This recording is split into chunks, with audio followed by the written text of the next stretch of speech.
who knew we were both going to become Wimbledon champions, world number ones. So Peter was really a really important person in my life, because I think if I can say thank you for my technique today, it's to Peter.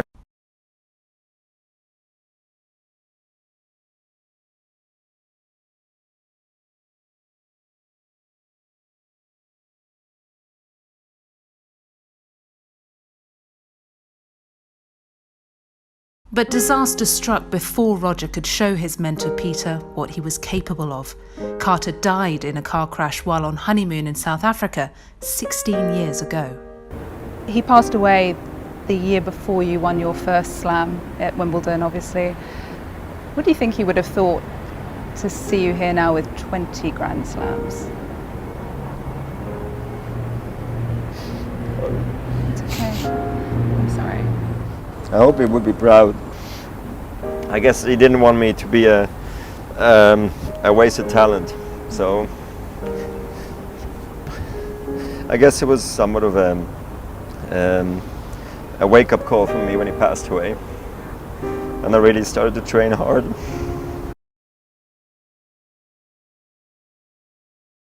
There's a weird phenomenon I've noticed all throughout my life where the more I subject myself to discomfort, the happier I am.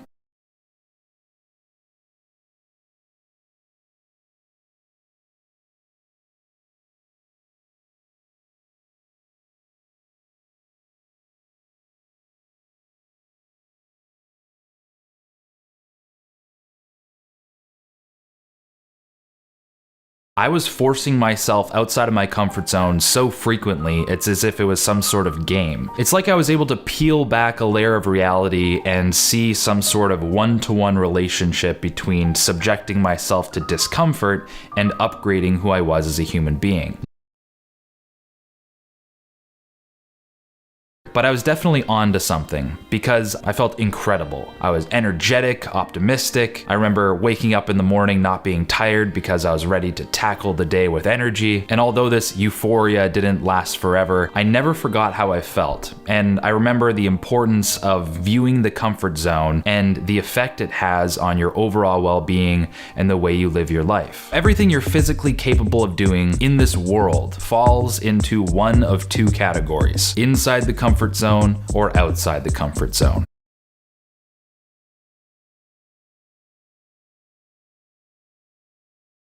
And because you know running is physically strenuous and hard to do, your brain at one point or another, when placed it outside the comfort zone. The further outside the comfort zone something is, the more mental resistance there is in the way of doing that thing. But here's where things get kind of interesting. Running is good for you. After a week of running every day, you can find that your mental energy increases, your outlook on life is better and more optimistic.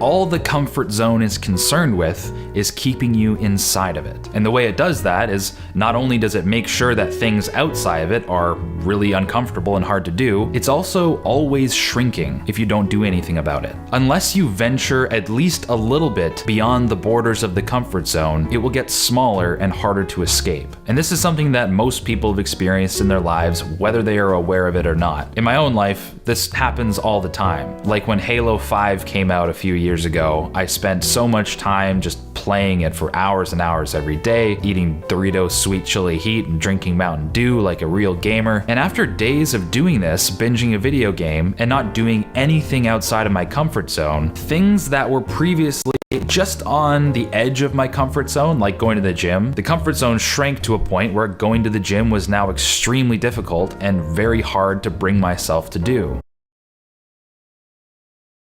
You may have also experienced this type of thing where maybe you're on vacation and it's sort of one of those sit around and don't really do much vacations. You're kind of on your phone a lot, on a couch, maybe the weather's really nice, and you start to become soft. You know, you don't really want to do many interesting things or very hard things or anything that will take much effort.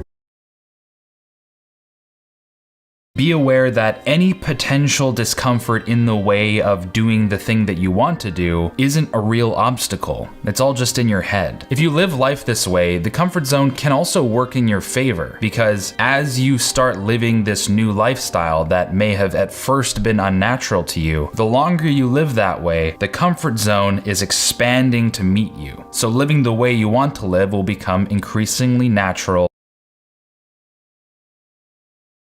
So to bring this whole thing back to my freshman year, it's becoming clear to me that the reason I felt so good wasn't necessarily because I was just uncomfortable all the time. The reason I felt so good was because I was living the life that I wanted to live, and I disregarded discomfort altogether. And when you no longer let discomfort have a say in how you make any of your decisions, the potential for what you can do with your life expands dramatically.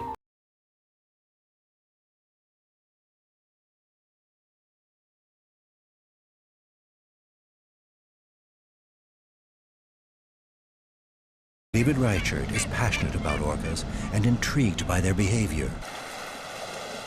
I recognize the matriarch by her imposing size, and I see in the fullness of her attention towards me great experience and certainly a knowledge of man.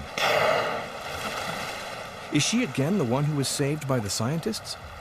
I like to imagine she is. I wish this moment would last forever. I must find out more about her and her pod.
Stand clear. The subsea valves failed and the rig is about to explode. Roger, Coast Guard. What about the men left inside? Over? Forget them. They're dead. Greenhorn, fetch me my binoculars. Greenhorn!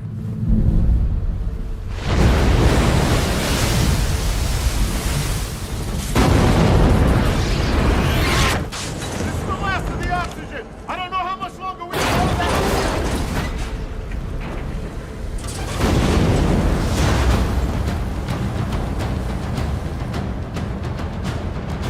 Coast Guard 6510. We're gonna make one more pass, then we're getting out of here.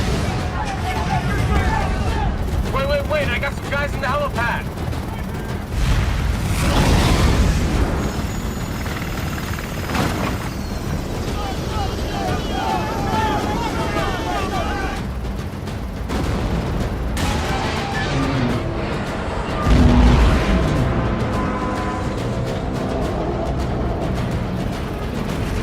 That last guy's loaded. We have got to go. Hey, let's go! What are you doing?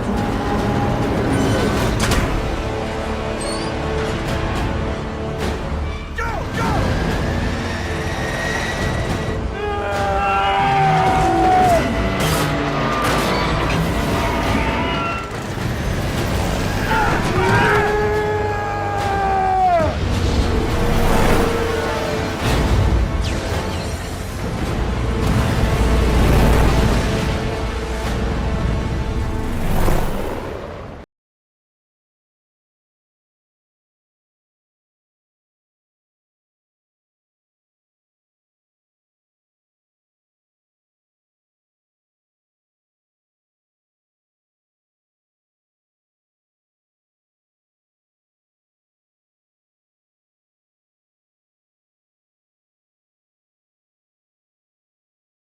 We're going to stay on the right-hand side for now. We're going to do what's called contour crawling. So come to the right, start slowing down, and what we want to do is get right to the ridge line. We're going to slow it down to about 30, 35 knots, nice and slow. Safe landing area. That's a possibility right there. You see on the snow? Why don't we try, you see where the shadow of the helicopter is right now? Let's try and put it right there. It's a smooth landing, that was good. That's fun. That's pretty amazing. Okay, let's go ahead and take off whenever you're ready there. Nice. Just keep climbing now. Straight up, up, up, and gently away. Beautiful.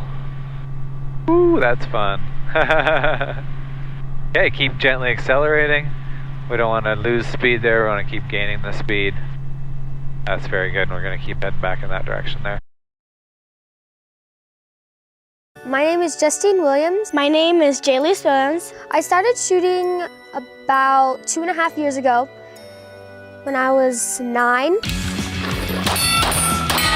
My first ever shooting a gun was when I was 3 years old, and I got my first pistol when I was 10 years old.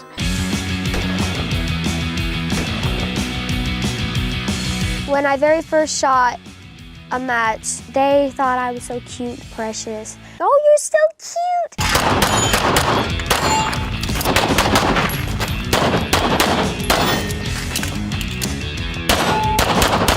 When I turned 11, we decided that we were going to shoot competition.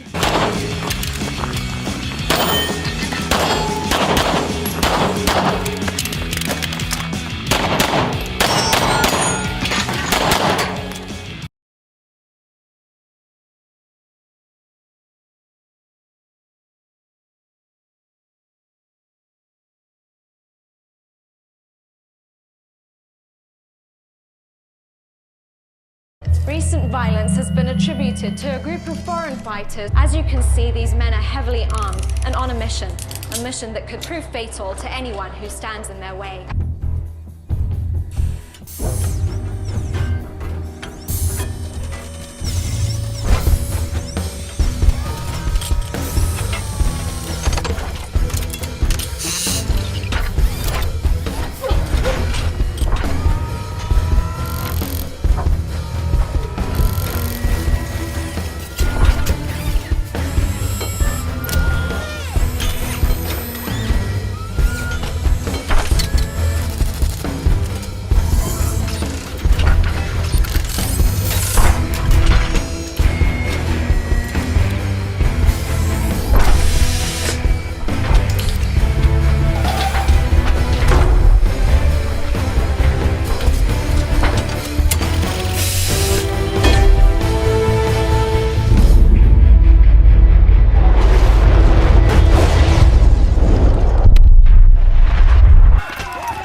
Whiplash 1. I've got the bogey in my sights.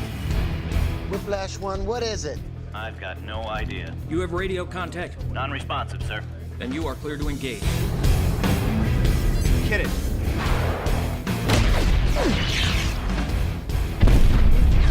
Bogey just went supersonic. I got a lock.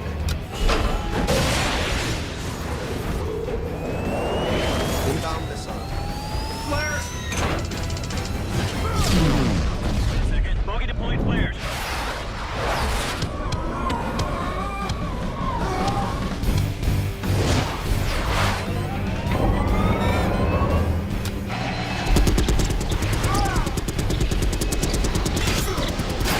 Deploy flaps!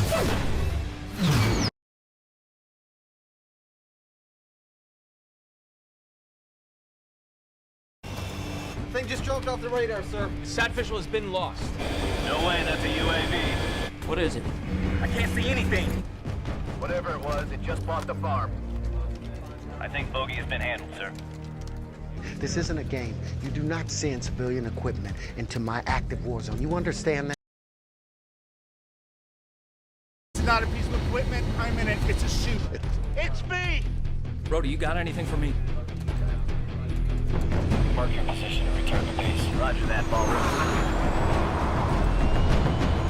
On your belly. It looks like a man. Shake him off. Roll. Roll.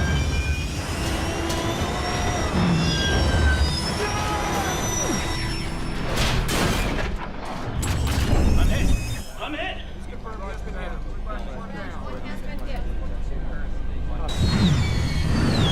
Hunt out. Hunt out.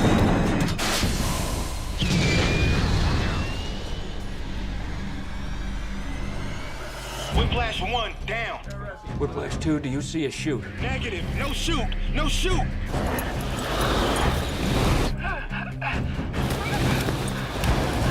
My shoot's jammed.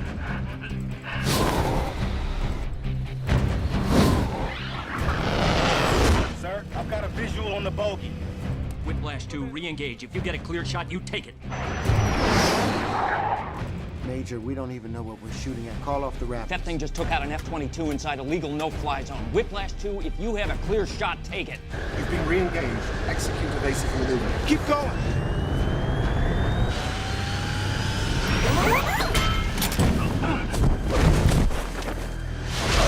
Good shoot. Good shoot.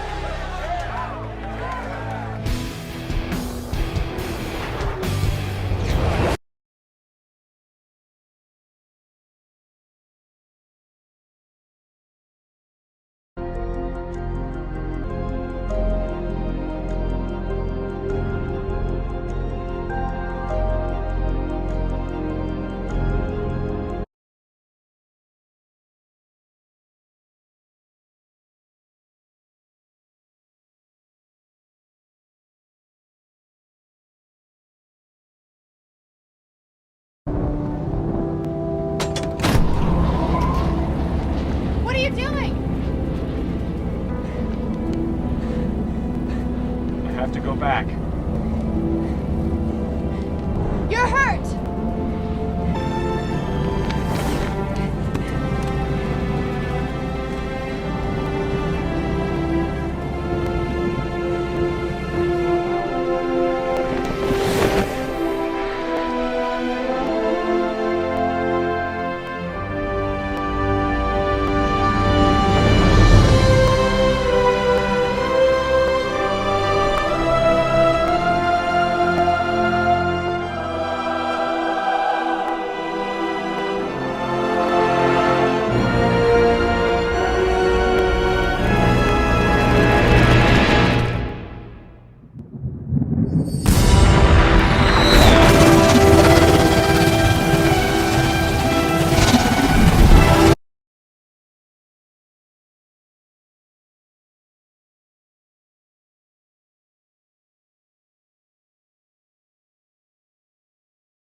I know, it's not very scientific of me, but I just can't resist these furry little bodies.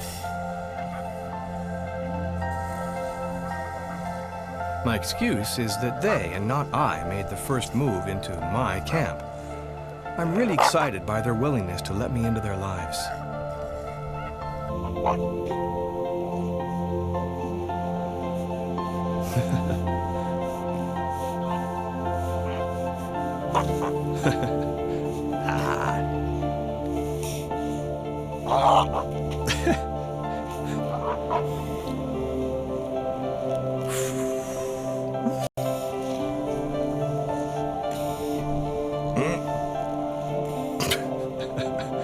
The seals really have accepted me.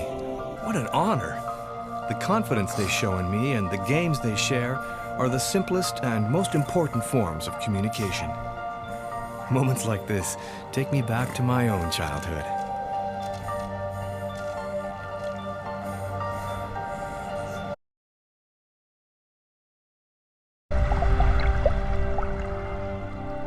I was looking for him, but in the end, he found me.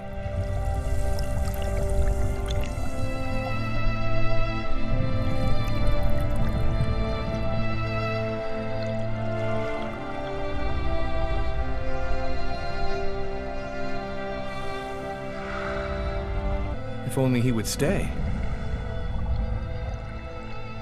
Why is he leaving? Will he be back? The answer is in black and white.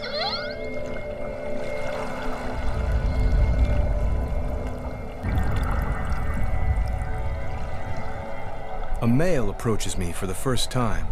He's nearly 30 feet long and weighs more than 8 tons. A living juggernaut. Then the matriarch returns. This time, I'm sure it's to make real contact. I feel naked and completely defenseless. The orcas know it too, and I'm counting on their wisdom now. We are communicating.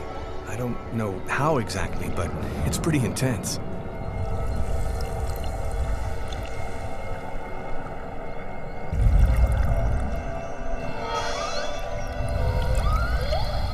In this open, smiling face, I realize we have both exercised our mutual fears. Call it intuition, but I'm now positive this female is the one saved from the beach long ago. She's become head of the clan and wants to know more about me before exposing the others to potential danger. Today, she knows I come in peace.